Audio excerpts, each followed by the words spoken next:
Halo, perkenalkan nama saya Noktomi Romi, NIM 3120101004, kelas A sore, Prodi Pendidikan Bahasa dan Sastra Indonesia, dari IKIP PGRI Pontianak. Mata kuliah Linguistik Historis Komparatif, dosen pengampu Dr. Adisti Permiwulan, Magister Pendidikan. Linguistik Historis Komparatif. Linguistik historis komparatif adalah cabang linguistik yang meneliti perkembangan bahasa dari satu waktu ke waktu yang lain, mengamati cara-cara perubahan bahasa, dan meneliti penyebab perubahan bahasa. Tugas utama linguistik komparatif adalah menganalisis dan memberikan penjelasan tentang sifat perubahan bahasa. Linguistik historis komparatif, analisis suku Dayak Jangkang Bekido. Asal-usul. Menurut legenda yang diyakini turun-temurun, Dayak Jangkang merupakan pecahan dari rombongan Daranante dan Babai Cinga. Dalam perjalanan mencari suaminya, Babai Cinga, rombongan Daranante mengalami hambatan di muara Sungai Sekayam. Setelah beberapa hari coba mengatasi kesulitan, mereka pun akhirnya dapat meneruskan perjalanan kembali menyusuri Sungai Sekayam. Setelah sekian lama berlayar, ketika menemui anak sungai Entabai, firasatnya langsung ingin menyusuri anak sungai tersebut. Semakin ke hulu, rombongan lalu berhenti di hulu Sungai Entabai dan berlabuh di sebuah kampung bernama Tampun Juah. Di Tampun Juah ini, Daranante bertemu dengan suaminya, Babai Cinga. Setelah beberapa hari bertemu, rombongan Daranante kembali ke Sanggau menuju kampung Labai, meninggalkan Babai Cinga. Perpisahan mereka ditengarai karena panggilan tugas masing-masing. Tampun Juah semakin hari semakin berkembang menjadi pemukiman yang ramai. Setelah ramai, timbul persoalan-persoalan sosial ekonomi yang rumit sehingga timbul masalah. Dalam upaya keluar dari Tampun Juah dan mencari daerah baru karena suatu serangan dari luar, rombongan penduduk bekas kampung Tampun Juah berlayar menuju hilir, mengikuti aliran Sungai Sekayam. Di badan Sungai Sekayam ada sebuah sungai yang mengalir dari pegunungan di hulu di wilayah Ketori saat ini, yaitu Sungai Mengkiang. Rombongan pun bergerak menyusuri sungai tersebut dengan melawan arus dan kemudian mendirikan pemukiman di muara sungai kecil yang diberi nama Sungai Sobut atau Sungai Sebut. Pemukiman tersebut berkembang dan menjadi persinggahan banyak orang, sehingga tempat itu disebut Balai Sebut, yang kini menjadi ibu kota Kecamatan Jangkang.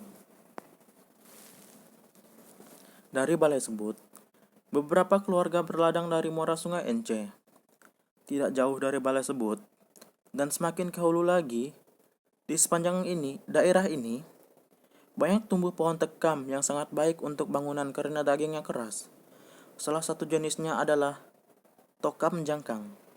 Ada sealir anak sungai di daerah itu pula yang dinamakan Sungai Jongkang, sehingga wilayah tersebut dinamakan Jongkang Benua, yang kini dikenal sebagai Desa Jangkang Benua. Penduduk yang mendirikan pemukiman di wilayah ini kemudian disebut orang Jongkang Benua atau Bijongkang. Kelompok Dayak terdiri atas subkelompok sebagai berikut: Suku Jangkang, Suku Engkarong, Suku Ensanong, Suku Hulu Tanjung, Suku Daro, Suku Sum, Suku Mudu, Suku Selayang, Suku Mayau, Suku Kopa, campuran suku Jangkang, Engkarong, dan Hulu Tanjung. Persebaran. Adapun Dayak Jangkang tersebar di beberapa dusun di desa di Kabupaten Sanggau dan dibagi menjadi subkelompok berikut. Subkelompok suku Jangkang merupakan mayoritas umum yang mereka mendiami bagian utara Jangkang Benua seperti Kobak, Landau, Parus, Tanggung, Angkolai, Benuang, Kawai, Sebawo, Tumbu, Pisang, Rosa, Entawa, Teriang, dan Ketori.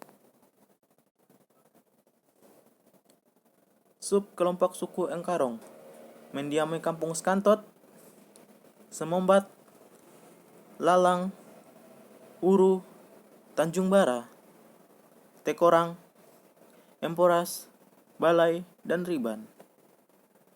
Sub kelompok suku Ensanong mendiami Kampung Terati, Parai, Serere, Pelanduk, Dasan, Ntoya, Robia, dan Engguri.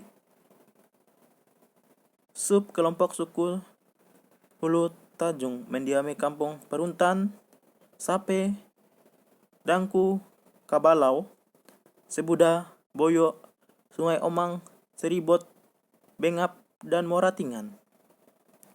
Sub kelompok Kembayan mendiami seluruh bagian Kecamatan Kemayan dan Noyan. Sub kelompok suku Daro mendiami Kampung Daro, Ginis, dan Bungo. Sub kelompok suku Zum mendiami Kampung Sum, Bantai, Bangau, Majel, Rondam, Muan, Monum, dan Jamu. Sub kelompok suku Mudu mendiami Kampung Mua, Empodis, Tapa, Entayan atau Nibu, dan Nala. Sub kelompok suku Selayang mendiami Kampung Sinu dan Petuo. Sub kelompok suku Mayau mendiami Kampung Kotup, Tebilai, dan sebagian Kampung Engkadot. Sub kelompok suku Kopa mendiami Kampung Empiang, Empoyu, Pade, Sebotuh, Muara Ronai, Tunggul Boyo, Kolo, Norma, Bedigung, dan sebagian Kampung Engkadot. Adapun sisanya merupakan campuran dari sub kelompok suku Jangkang, Engkarong, dan Hulu Tanjung. Kelompok ini terutama bermukim di Sabak, Tobuas, Sontowa, Somukau, Jamu, Sokampet, Semirau, dan Sibau. Bahasa Dayak Jangkang dikenal sebagai bahasa Bekido, yang secara harfiah berarti tidak ada. Maksudnya, siapa saja penutur atau orang yang memahami Bekido dianggap sebagai penutur bahasa Dayak Jangkang. Dari struktur, tidak banyak perbedaan dengan bahasa rumpun besarnya, yakni Bidayu. Hanya perbedaan dialek saja. Agama. Mayoritas penduduk masyarakat Jangkang menganut agama Katolik yang diperkenalkan oleh misionis Ordo Kapusin, yakni Pater Fridolinus O.M. Cap sejak tahun 1934. Sebelum misi Katolik tiba di wilayah Jangkang, penduduk setempat menganut agama asli tradisional nenek moyang. Simbol-simbol agama asli seperti panta, patung, korban berupa hewan, sesajen, dan patung penjaga kampung yang dipasang pada jalan sebelum masuk suatu kampung digantikan dengan simbol-simbol Katolik. Akan tetapi, perbedaan dengan Kristen Protestan yang pada umumnya menolak dan membuang simbol-simbol budaya leluhur, Gereja Katolik sangat menghargai budaya setempat. Dengan inkulturasi di wilayah Kecamatan Jangkang dapat disaksikan jika masuk suatu kampung berdiri salib, ornamen gedung gereja, interior maupun liturginya berciri khas seni budaya setempat. Gereja Katolik juga berperan di dalam mendidik para katekis, guru agama, dan calon biarawati di dalam menjadikan gereja setempat sebagai gereja yang mandiri, antara lain dengan mendirikan sekolah misi dan menyekolahkan anak-anak Dayak setempat ke lembaga pendidikan Katolik seperti Nyarungkop dan Skadau. Sosial dan ekonomi. Kehidupan sosial masyarakat Jangkang saat ini masih cukup kuat karena adat masih dijalankan dengan baik.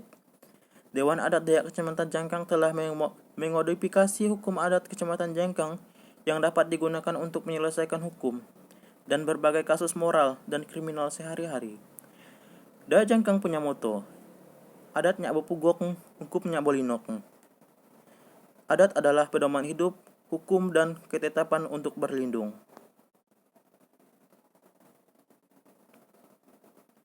Ekonomi Dayak Jangkang saat ini boleh dikatakan cukup baik.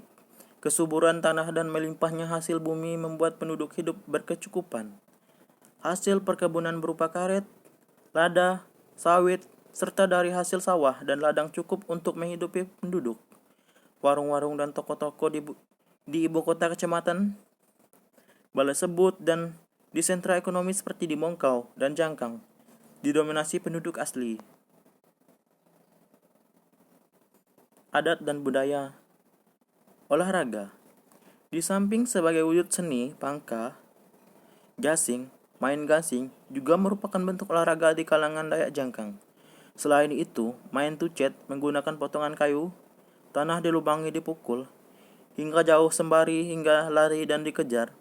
Main jingke, main lari sembunyi seperti peta umpet, dan bobulet pada musim menugal dengan orang sembari berlari.